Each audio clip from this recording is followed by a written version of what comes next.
2 months after Hurricane Maria caused havoc in Puerto Rico. Most of the island is still recovering from the disaster, including the Arecibo Observatory, site of the second-largest radio telescope in the world.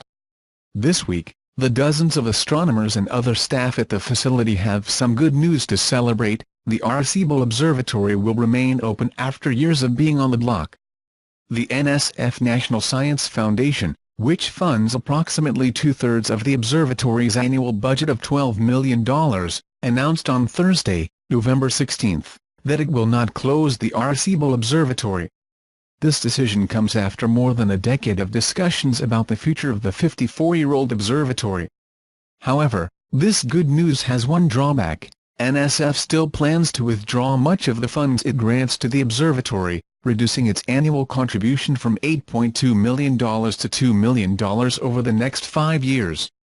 But instead of leaving the observatory high and dry, the NSF is working to secure new partnerships with other institutions that can take charge of the financing burden and administration of the facility.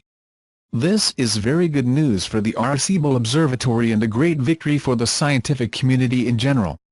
There is definitely a feeling of relief in the air.